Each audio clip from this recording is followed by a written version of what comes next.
Covid अनुशासन का पूरा पालन करें।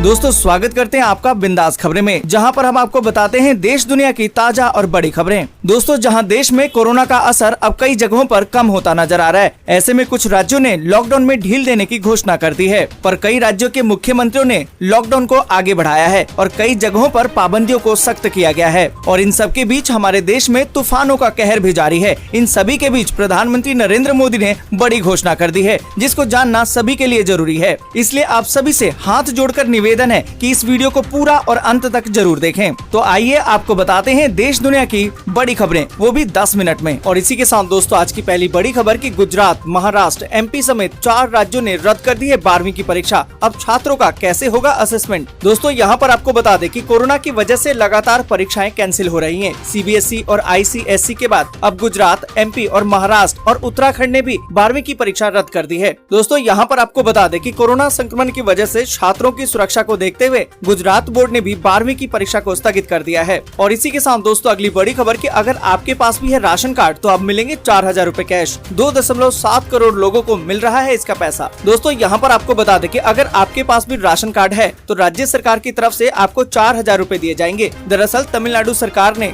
ये राशि देने का ऐलान किया है। दोस्तों यहाँ पर आपको बता दें कि तमिलनाडु के मुख्यमंत्री एम.के. स्टालिन ने राशन कार्ड धारकों को ये राशि ट्रांसफर करने की बात कही थी और कोरोना राहत पैकेज के तौर पर ये राशि नगद दी जा रही है। और इसी के साथ दोस्तों अगली बड़ी खबर कि यूपी के अब सभी जिलों में 4 जून से शुरू हो रही है अस्पतालों की ओपीडी और सर्जरी सेवाएं। दोस्तों यहाँ पर आपको बता दें कि उत्तर प्रदेश के स्वास्थ्य महानिदेशक डॉक्टर देवेंद्र सिंह नेगी ने कहा है कि 4 जून से 2021 से यूपी के अब सभी जिलों में अस्पतालों में ओपीडी के साथ अब सर्जरी का काम भी शुरू कर दिया जाएगा। राज्य सरकार की तरफ से जारी हुए विस्तृत आदेश के बारे में बताते हुए डॉक्टर देवेंद्र सिंह नेगी ने कहा है कि किसी अस्पताल में कोरोना के मरीज होंगे तो भी जिले में एक नोडल अस्पताल बनाकर वहां शिफ्ट कर दिया जाएगा। बाकी पूरे अस्पताल को सैनिटाइज करवाकर ओपीडी शुरू करने के लिए कहा गया है। और इसी के साथ दोस्तों अगली बड़ी खबर की रेल यात्रियों को बड़ी राहत, 5 जून से दोबारा शुरू होंगी 24 पैसेंजर ट्रेनें। दोस्तों यहाँ पर आपको बता दें कि कोरोना संक्रमण की दूसरी लहर पर काबू पाने के बाद अब धीरे धीरे चीजें सामान्य होने लगी हैं। इसी में बीते दिनों रद्द की गई कई ट्रेनें दोबारा पटरी पर दौड़ती नजर आने वाली हैं। दरअसल पूर्व मध्य रेलवे द्वारा कई पैसेंजर ट्रेनों को फिर से शुरू किया जा रहा है, जिसकी जानकारी ट्वीट करके दी गई है। इन ट्रेनों के दोबारा शुरू होने से उत्तर प्रदेश और बिहार के यात्रियों को राहत मिलेगी। इन ट्रेनों को 5 जून से दोबारा चलाया जाएगा। इन सभी ट्रेनों का ठहराव, समय और मार्ग पहले की तरह ही रहेगा, इसमें कोई भी बदलाव नहीं किया गया है।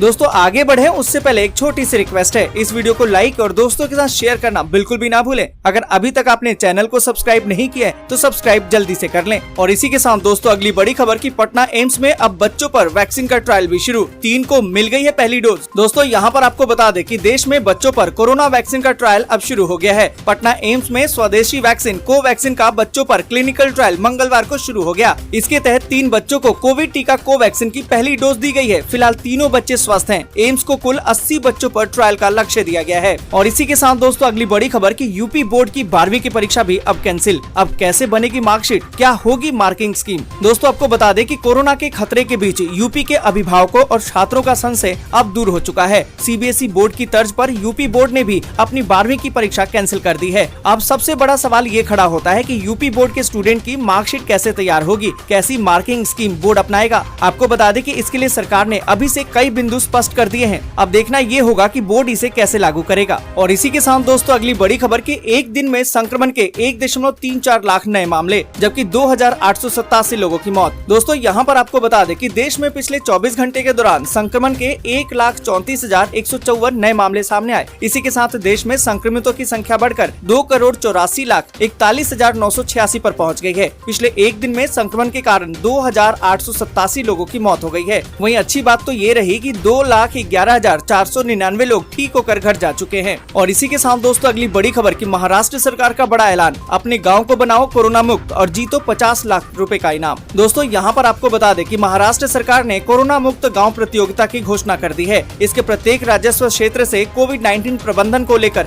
एक अच्छा काम करने वाली 3 ग्राम पंचायतों को चुनकर पुरस्कार दिए जाएंगे। पहला पुरस्कार 50 लाख रुपए, दूसरा 25 लाख और तीसरा 15 लाख रुपए का होगा। आपको बता दें कि दरअसल मुख्यमंत्री उद्धव ठाकरे ने इस संक्रमण को फैलने से रोकने के लिए कुछ गाँव की तरफ से किए गए प्रयासों की हाल ही में तारीफ की थी और मेरा गाँव कोरोना मुक्त पहल की घोषणा भी की थी। और इसी के साथ दोस्तों अगली बड़ी खबर की सूर्य ग्रहण अब 10 जून को 15 दिनों के अंदर 2 ग्रहण से मचेगी उथल पुथल। दोस्तों यहाँ पर आपको बता दें कि ये वर्ष खगोलीय नजरिए से काफी महत्वपूर्ण है, इसलिए है क्योंकि इस साल 4 ग्रहण लग रहे हैं। इसमें 2 सूर्य ग्रहण और 2 चंद्र ग्रहण शामिल है। इन ग्रहों से भारत का वास्ता इसलिए नहीं है क्योंकि इनमें से कोई भी ग्रहण भारत में नहीं दिखाई देगा। 26 मई को साल का पहला चंद्र ग्रहण लगा था जो भारत में अधिकतर हिस्सों में दिखाई नहीं दिया। अब 10 जून को लगने वाला सूर्य ग्रहण के साथ भी ऐसा ही होने वाला है। क्योंकि ये ग्रहण भारत में नहीं दिखाई देगा, इसलिए सूतक समेत धार्मिक नियम भी लागू नहीं होंगे। दोस्तों यहाँ पर आपको बता दें कि ज्योतिष में कहा गया है कि 15 दिनों के अंदर अगर 2 ग्रहण लगे तो अशुभ माना जाता है। इसकी वजह से प्राकृतिक आपदाएं बढ़ जाती हैं। इसके अलावा ये राशियों पर भी अपना अशुभ प्रभाव डालता है। 15 दिनों के अंदर लगने वाले इस ग्रहण का असर पूरी दुनिया में हलचल पैदा कर सकता है। आपको बता दें कि ये सूर्य ग्रहण 10 जून को लगने वाला है जो दोपहर 1:42 पर शुरू होगा और शाम 6:41 पर खत्म हो जाएगा। ये ग्रहण मुख्य रूप से उत्तरी अमेरिका, यूरोप और एशिया में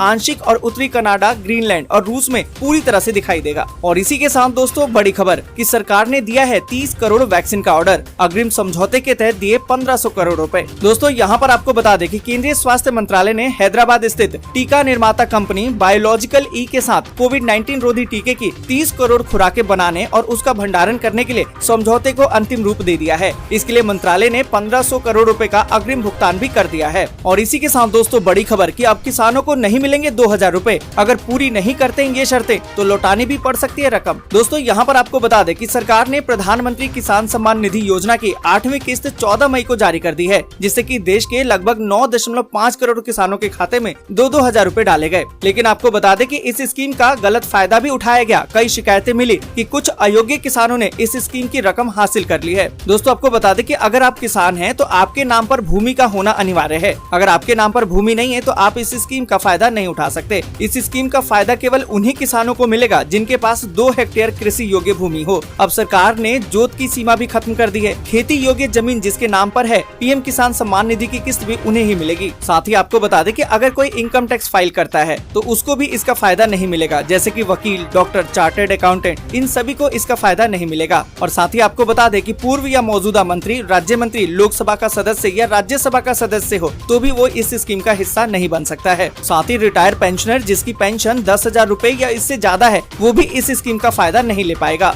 अगर ऐसे किसी व्यक्ति ने इस स्कीम का फायदा ले लिया है तो अब सरकार उनसे पूरे पैसे की वसूली करेगी। और इसी के साथ दोस्तों अगली बड़ी खबर की यूरोप में मंडराया कोरोना के नेपाल वेरिएंट का खतरा, वैज्ञानिकों ने किया अलर्ट। दोस्तों यहाँ पर आपको बता दें कि यूरोप में कोरोना के एक नए वेरिएंट का खतरा मंडरा रहा है। डेली मेल की खबर के मुताबिक वायरस पर रिसर्च कर रहे वैज्ञानिकों के मुताबिक ये कोरोना का नेपाल वेरिएंट है जो धीरे धीरे पूरे यूरोप में फैल चुका है। और इस बात की भी आशंका जताई जा रही है कि इस वेरिएंट पर टीके का कोई असर नहीं होता है। वैज्ञानिकों ने मंत्रियों के समूह को ऐसे समय में अलर्ट कर दिया है जब यूरोप में छुट्टियां मनाने के लिए पर्यटक स्थलों को अपग्रेड करने की तैयारी हो रही है। साथ ही आपको बता दें कि विशेषज्ञों की समिति के एक सदस्य ने कहा है कि अधिकारियों को ज्यादा चिंतित नहीं होना चाहिए। उन्होंने कहा है कि हजारों वेरिएंट है, ये एक ऐसा वायरस है जो हर समय बदल रहा है। दोस्तों आज के लिए बस यहीं तक। वीडियो आपको अच्छी लगी हो तो लाइक और शेयर जरूर कर दें। अगर अभी तक आपने चैनल को सब्सक्राइब नहीं किया है तो सब्सक्राइब जल्दी से कर लें।